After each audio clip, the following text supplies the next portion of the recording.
Viral online ang kwento ng isang dalaga sa Davao City na namatay sa sakit na cancer. Ang kanya kasing burol animoy ipinarehas sa pelikulang Die Beautiful. May report si Jay Sabale. To Die Beautiful, isa ito sa mga huling habilin ng 20 taong gulang na si Racine Pregunta sa atin niyang si Rolin. Tinamaan si Racine ng osteosarcoma nitong nakaraang taon, isang uri ng cancer na karaniwang nagsisimula sa buto. Modelo si Racine at nag-aaral ng kursong Communication Arts. Sakaling araw na gumaling siya, gusto niyang ipagpatuloy ito. Kuha ito noong Nobyembre kay Racine. Nananatiling positibo kahit na-amputate na ang binti. Sumigla raw ang pakiramdam niya noon na itinuturing niyang isang milagro.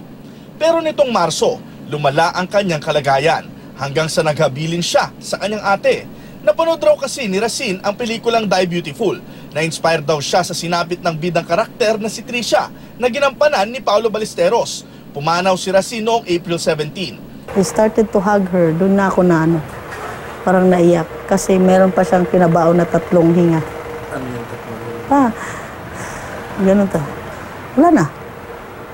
I love you. Gaya ng request niya, binihisan siya ng puting off-shoulder na damit at puting flower crown.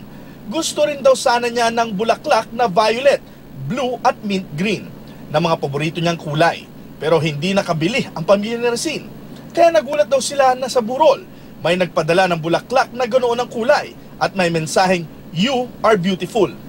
Nalaman daw nila mula sa isang kakilala na galing pala ito kay Paolo. Ginawa niya yung isang wish doon na talagang na mission na kumpista ba, request fulfilled talaga siya.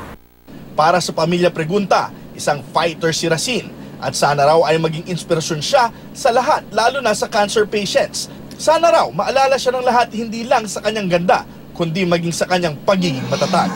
Till we meet again. Jay Sabale, GMA News.